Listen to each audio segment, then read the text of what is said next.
chanter le prochain chant qui dit « Bénis l'Éternel, ô mon âme, et glorifie son nom ». On peut se lever ensemble.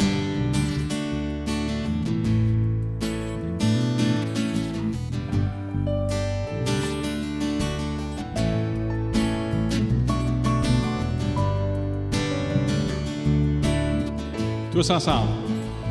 Bénis l'Éternel, ô mon âme, et glorifie son nom. Chante plus que j'aime,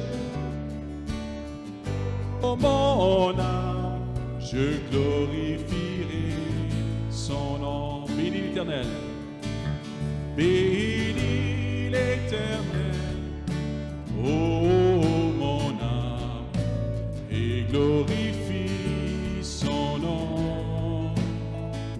Chante plus que jamais, ô mon âme, je glorifierai son nom. Voici l'aurore, le jour se lève, tout à nouveau je veux chanter, malgré les signes.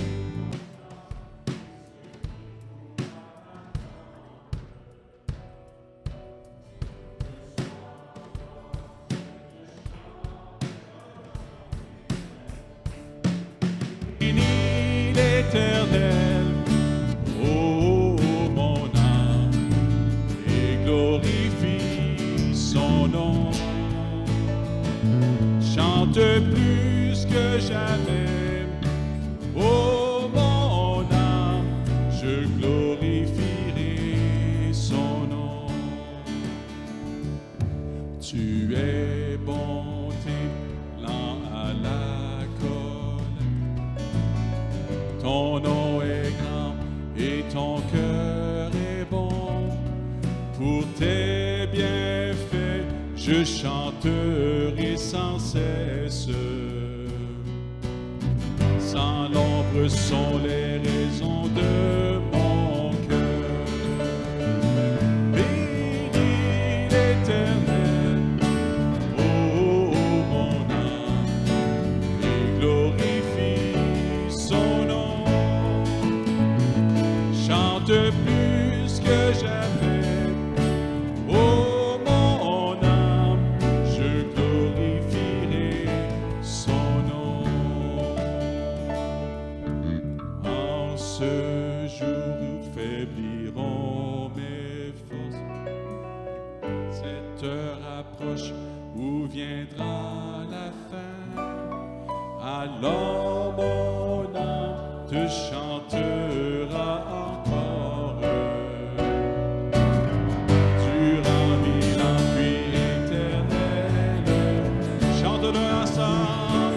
Bénis l'Éternel, ô mon âme, et glorifie son nom.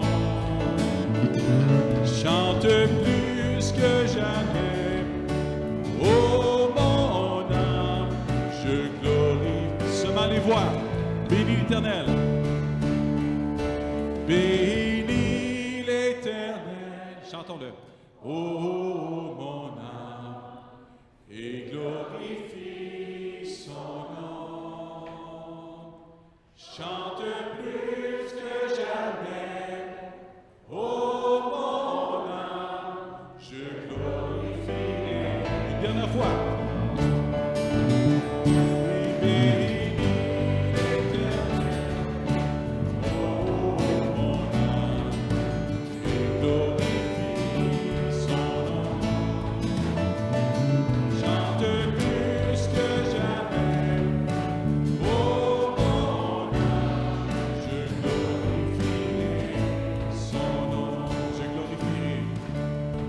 Je glorifierai son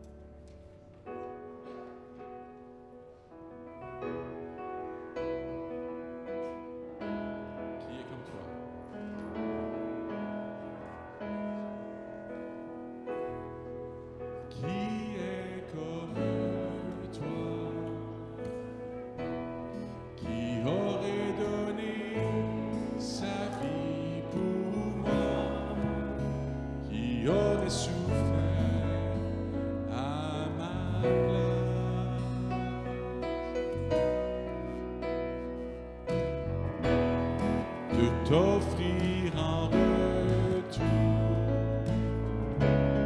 La création s'attend à toi et tu réponds à tous ses besoins. Alors je lève les mains. Alors je lève les mains. J'élève ma voix. J'élève ton nom. Je compte sur ta grâce. Ton amour est venu m'a libéré. Et j'ai confiance en ta loi, confiance en ta croix, confiance en ta fidélité. Ta puissance agit en moi et me transforme. Qui est comme toi? Qui est comme toi? Qui aurait donné sa vie pour moi?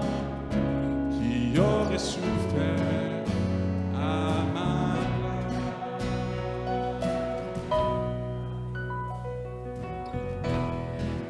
T'offrir en retour. La création s'attend à toi et tu réponds à tous ses besoins. Tous ensemble, je lève les mains. Alors je lève les mains, j'élève ma voix, j'élève ton nom, je compte sur ta grâce. Ton amour est venu m'a libéré. Et j'ai confiance en ta loi, confiance en ta croix, confiance en ton sang, en ta fidélité.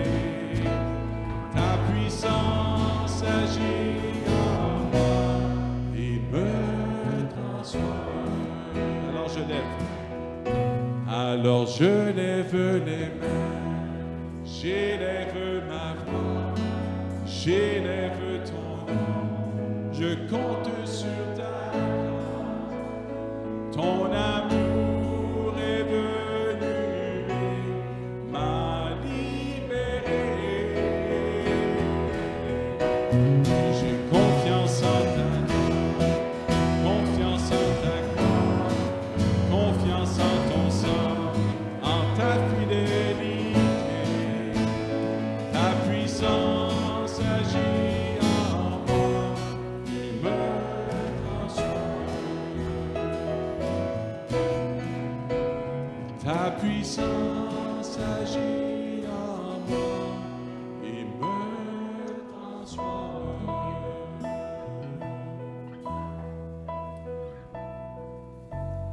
Merci Seigneur Dieu.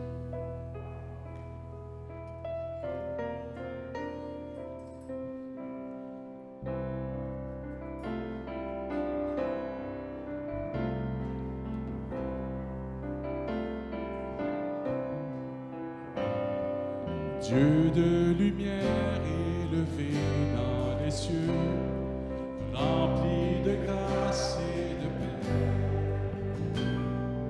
environné de louanges et de feu, gardien de l'éternité. Pourquoi quitter ce palais de bonheur pour un sentier de misère? Par quel amour les chemins de ton cœur ont su trouver nos prières? Reçois l'adoration, tu es le roi de gloire, notre victoire. Digne es-tu, Seigneur, Emmanuel. De cette foi que ton cœur a montré, je veux puiser mon secours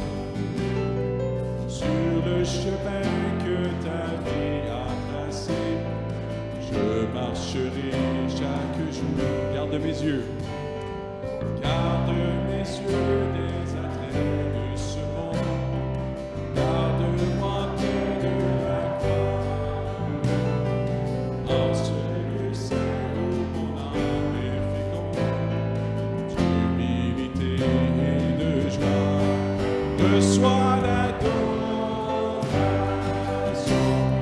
Tu es le roi de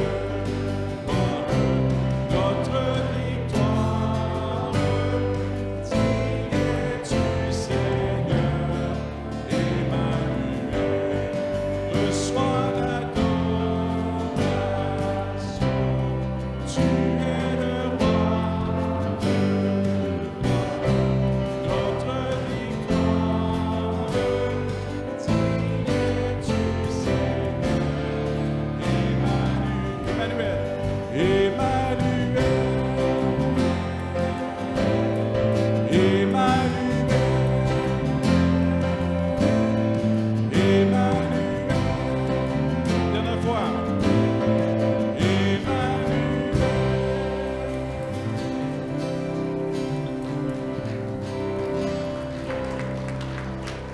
Emmanuel, Dieu avec nous. Seigneur, merci parce que tu es présent ce matin par ton esprit.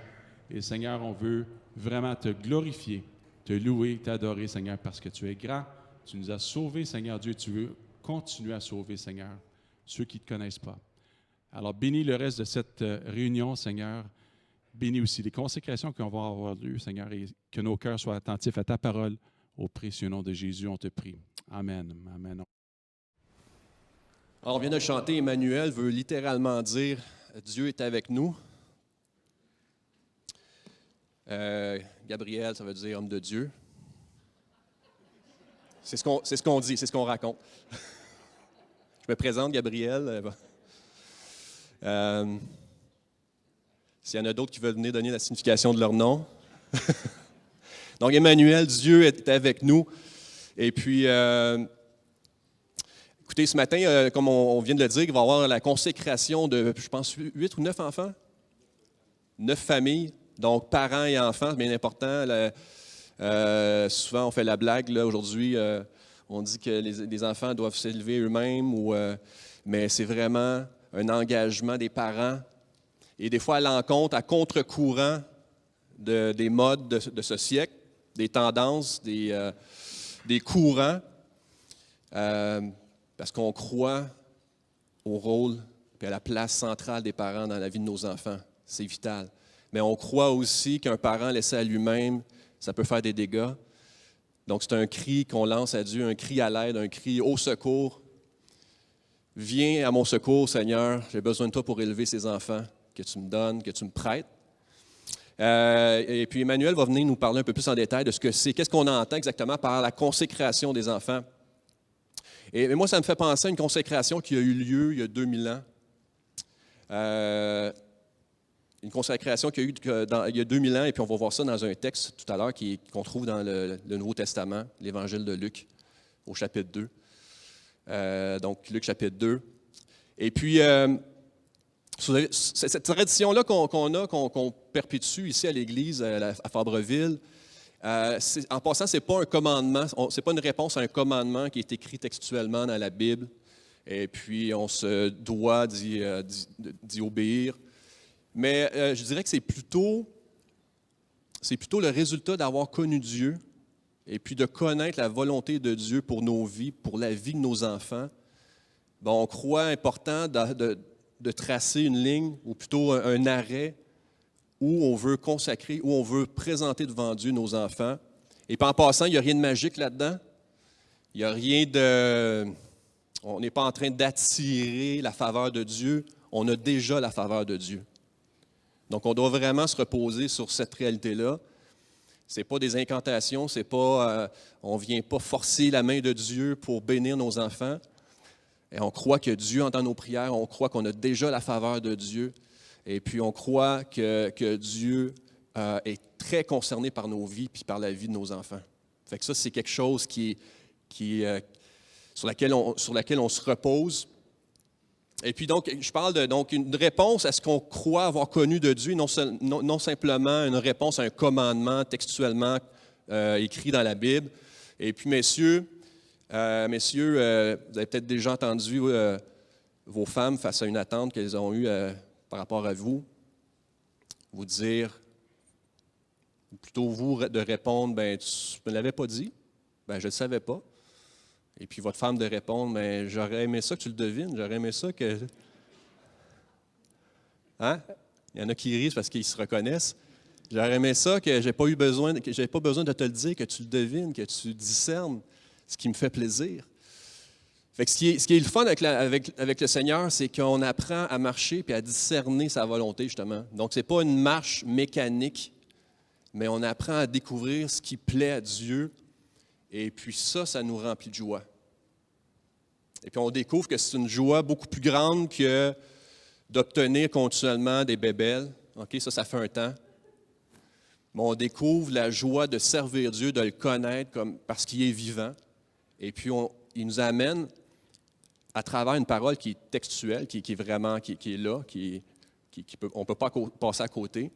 Mais en même temps, il y a plein de trucs où le Seigneur nous laisse une certaine liberté, et puis ça, c'est le fun de découvrir sa volonté à travers cette liberté qu'on a à marcher avec lui. Et puis, c'est un peu la même chose, donc on a cette tradition-là à l'Église, puis là, je suis en train de dire qu'Emmanuel va amener des détails, là, je suis parti, je vais m'arrêter, je vais le laisser amener les détails à ce niveau-là, mais je voulais juste ramener ce fait-là que ce n'est pas une tradition qu'on perpétue parce qu'il faut le faire, puis si on ne le fait pas, nos enfants sont perdus, c'est fait, rien ne va plus. Alors, il y a 2000 ans, il y a eu une consécration qui a été faite, la consécration de l'histoire de l'humanité. Et puis, on va trouver ça dans Luc, chapitre 2, les versets 25 et suivants. Ceux qui ont une Bible, vous pouvez ouvrir votre Bible dans Luc, chapitre 2, sinon, ça devrait être affiché. On devrait enlever ma face, là, puis afficher ça. Bon, parfait, j'aime mieux ça. Alors, Luc, chapitre 2, verset 25.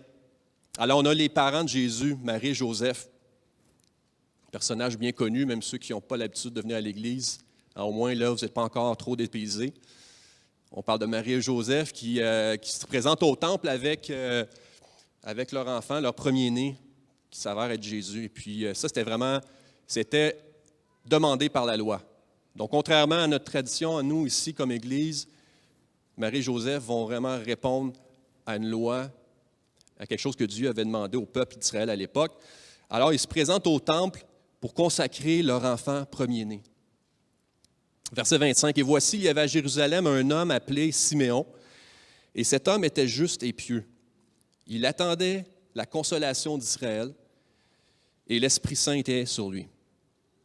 Il avait été divinement averti par le Saint-Esprit qu'il ne mourrait point avant d'avoir vu le Christ du Seigneur. » Donc, ou le loin, celui que le Seigneur a choisi, le Christ, le Messie, le loin du Seigneur, l'élu, on pourrait même dire. Il vint au temple, poussé par l'Esprit. Et comme les parents apportaient le petit enfant Jésus pour accomplir à son égard ce qu'ordonnait la loi, il le reçut dans ses bras. Donc Siméon, le vieil homme, reçut Jésus dans ses bras, bénit Dieu et dit, « Maintenant, Seigneur, tu laisses ton serviteur s'en aller en paix, selon ta parole, car mes yeux ont vu ton salut. Salut que tu as préparé devant tous les peuples, lumière pour éclairer les nations et gloire d'Israël, ton peuple. » Verset 33, « Son père et sa mère étaient dans l'admiration des choses qu'on disait de lui. » Ses parents étaient dans l'admiration. Je pense qu'on peut s'approprier cette expérience de Marie et Joseph. Hein? Quand on entend des gens complimenter nos enfants, quand on entend de belles choses à propos de nos enfants, on est dans l'admiration. Nos cœurs fondent devant ça. Mais ici, on a une consécration qui est d'un tout autre type de ce qu'on va voir ce matin. Mais je pense que durant cette période de Noël, donc Noël arrive à grands pas. Si vos cadeaux ne sont pas achetés, dépêchez-vous. 2 semaines encore? À peine? On est le 12, donc il vous reste 12 jours. Alors, je ne veux pas vous stresser, mais durant cette période de Noël, c'est bon de se rappeler une chose. Et puis le texte nous parle ici que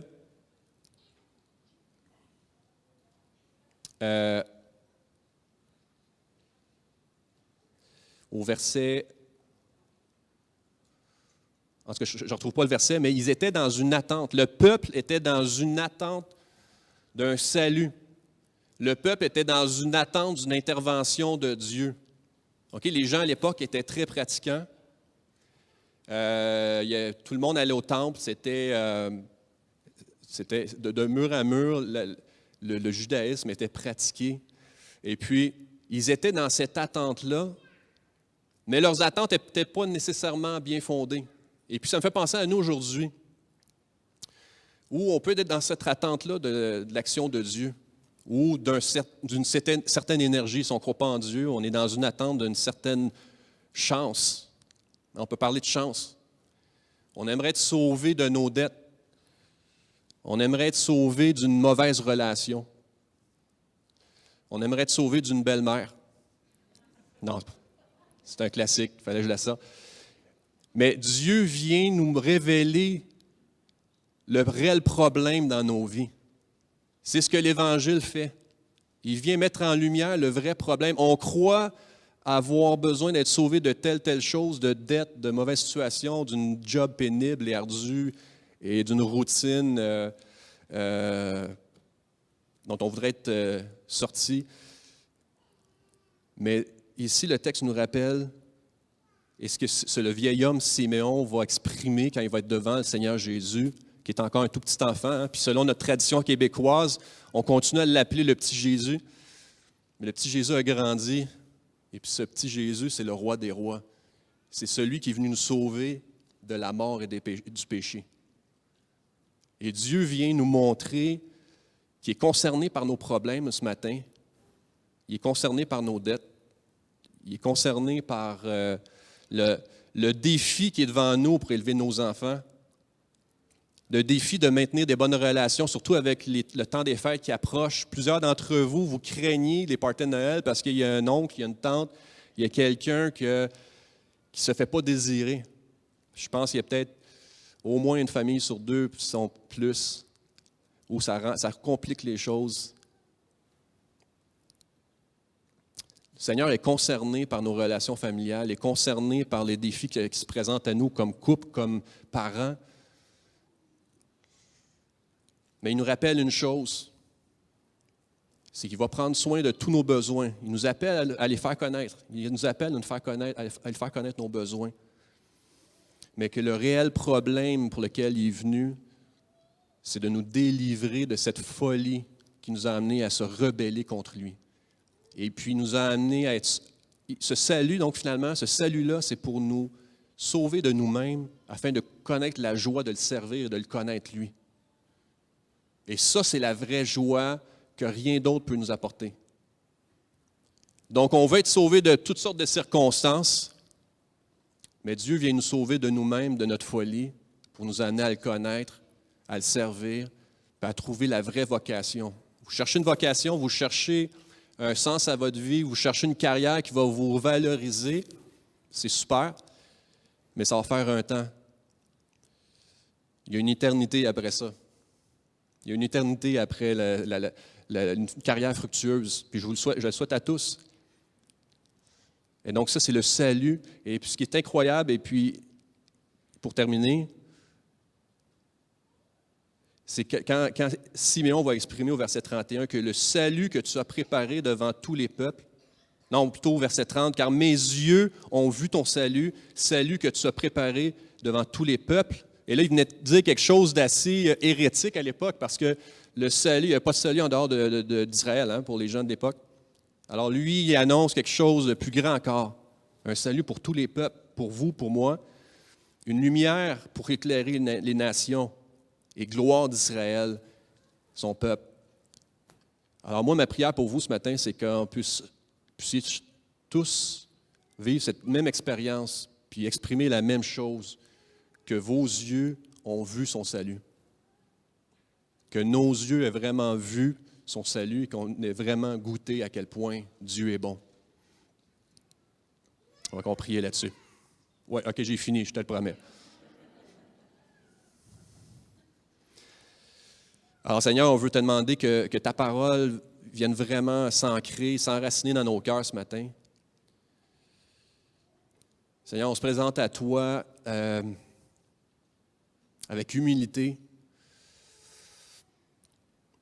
On se présente à toi les mains tendues, Seigneur, devant toi, et on veut recevoir ta bénédiction. On te prie pour une bénédiction particulière pour ces familles qui vont s'avancer tout à l'heure. Et merci de venir nous éclairer de cette lumière, de venir nous montrer de quoi tu es réellement venu nous sauver en ce temps des fêtes, dans ce temps de Noël. Merci d'avance, Seigneur. Amen. Bon matin tout le monde.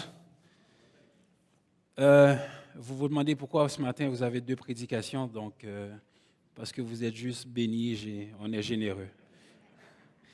Pasteur Jeff a une petite urgence à cause du grand vent. Tout va bien, il est correct, c'est plus un petit problème dans la maison de Sompompe. Donc j'ai appris que je prêchais vers 9h ce matin, 9h30, donc je vais vous demander toute la clémence et la gentillesse possible.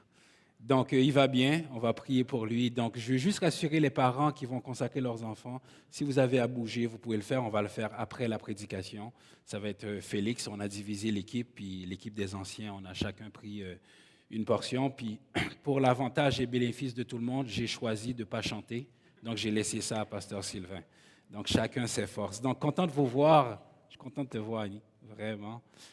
J'ai vu Stéphanie, toutes les familles, Gali, tout le monde est là, Pasteur Claude, écoute. Marjo, je suis content de te voir, vraiment.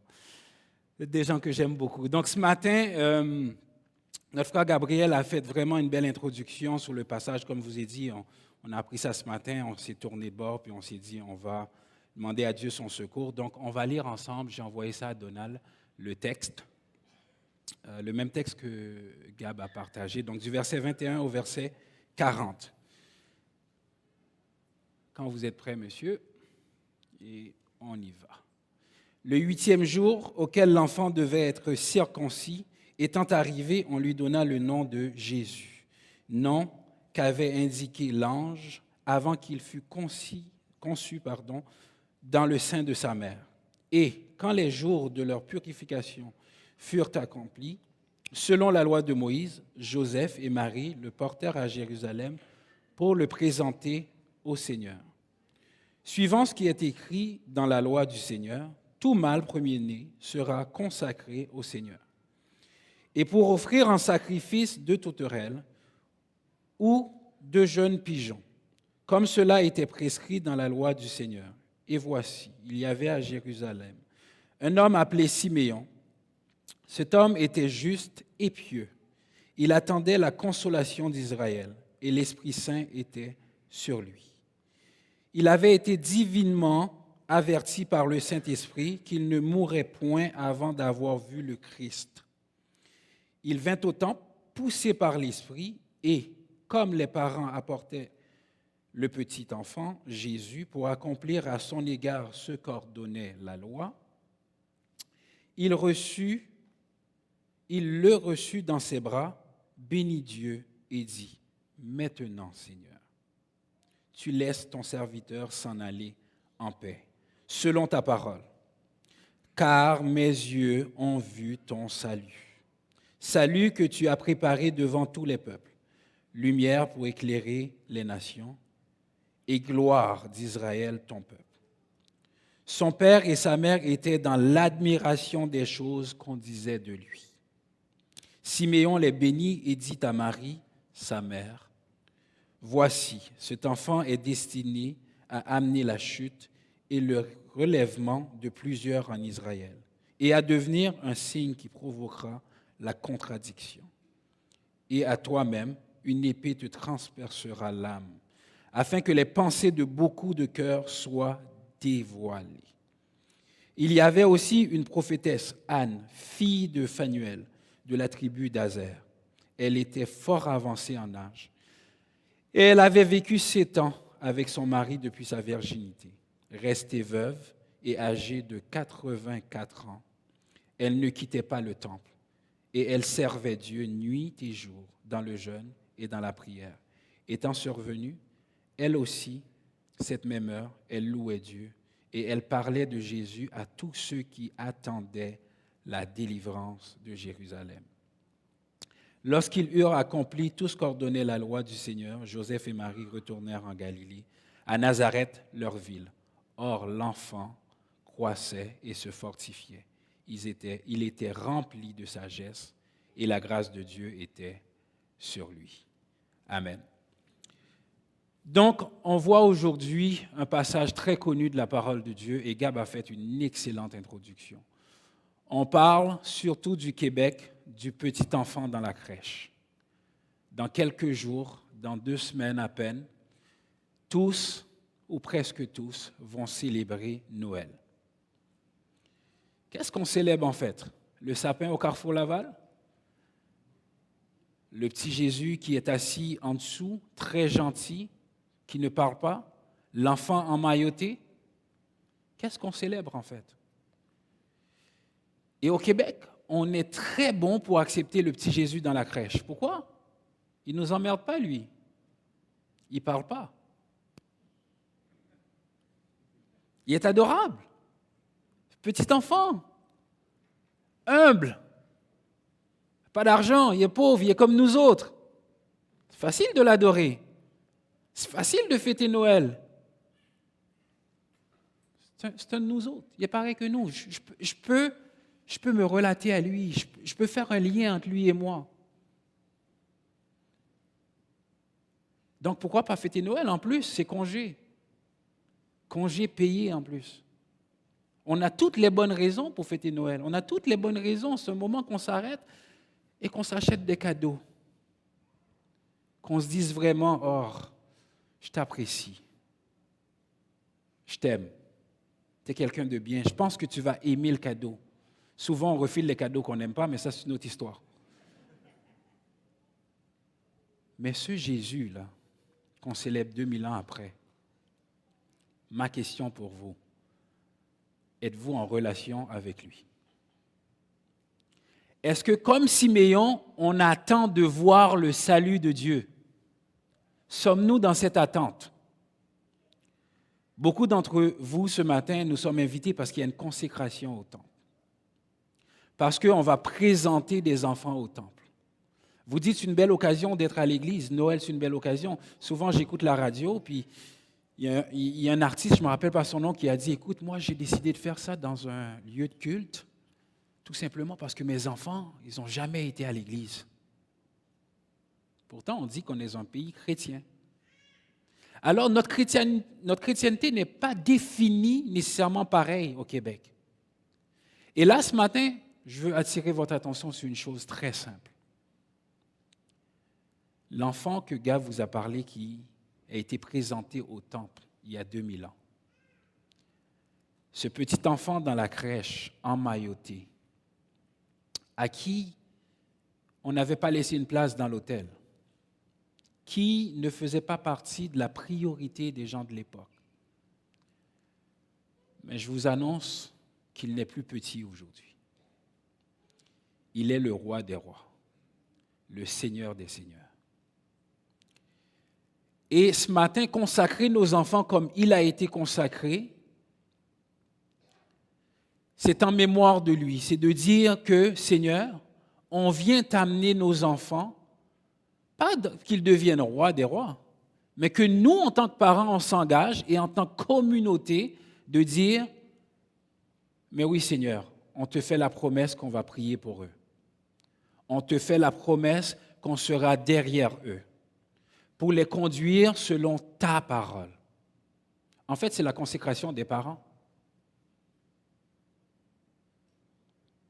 Et ça prend tout un village pour élever un enfant. On est d'accord avec ça? Donc, en d'autres mots, aujourd'hui, si vous êtes là, poussé par l'Esprit ou par une invitation, vous faites la promesse de dire que cet enfant-là, je vais prier pour lui, que je vais lui donner des bons conseils.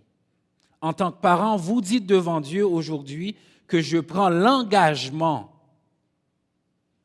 de faire tout ce qui est dans mon possible que cet enfant-là, Seigneur, entende ta parole. Que ma conduite, que mes agissements vont aller dans cet ordre d'idée-là. Que mes enfants vont voir en moi un exemple de toi. C'est ce que vous faites ce matin, les parents.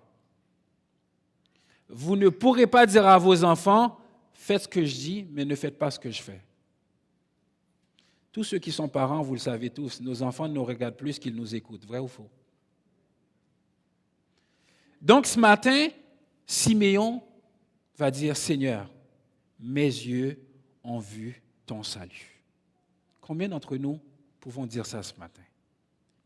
Combien d'entre nous avons cette certitude que Siméon a eue? Maintenant, laisse ton serviteur partir en paix. C'est assez. Fini la souffrance. Fini l'attente. Il est venu.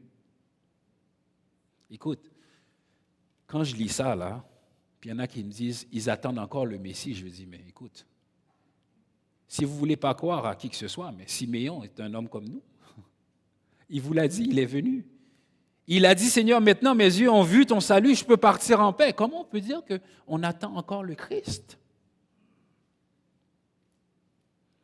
Ceux qui ne veulent pas le croire, parce qu'un pasteur vous l'a dit, ou parce qu'au Québec, l'Église a fait tant de mal. Je consens avec vous que l'Église n'a pas toujours fait ce qui était bien. Je m'accorde avec vous. Mais ma question pour vous, qu'est-ce que Jésus vous a fait de mal? Qu'est-ce que Jésus vous a fait de mal?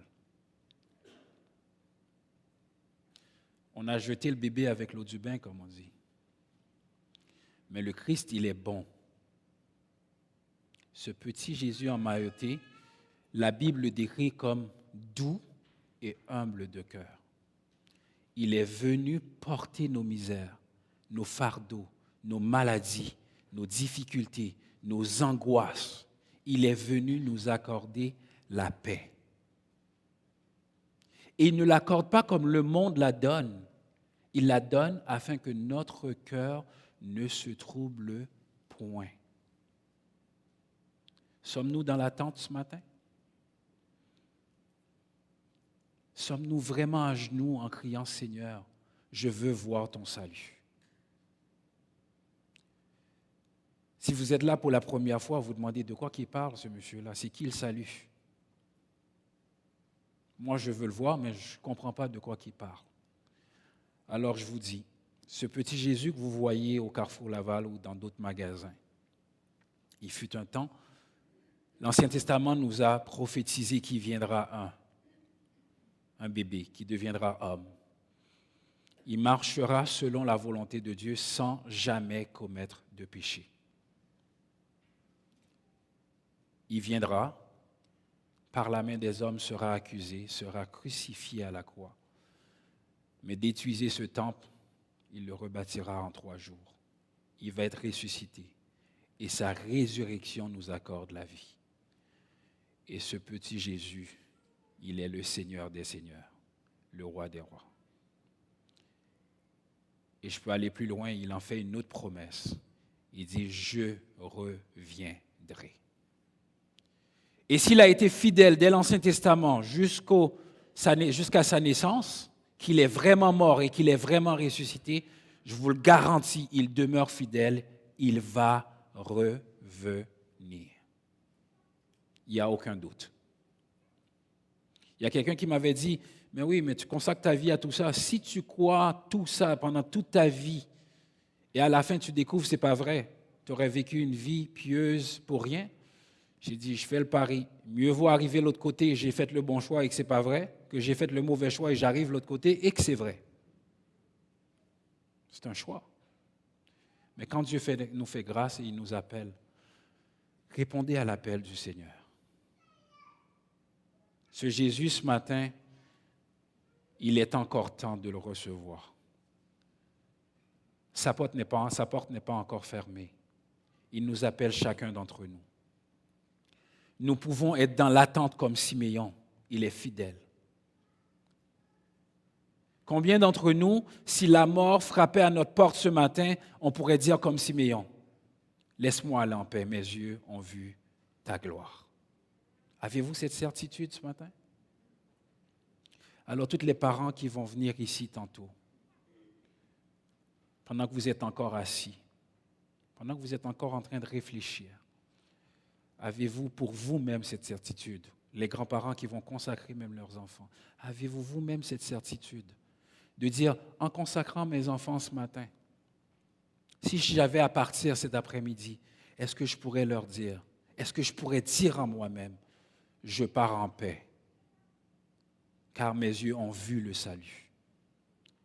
Est-ce que vos enfants, quand ils marchent dans la maison, est-ce qu'ils ont cette certitude et cette sécurité à la maison de dire que mon père ou ma mère ne font pas juste aller à l'église pour aller à l'église, mais ils ont une vie et une relation avec Dieu?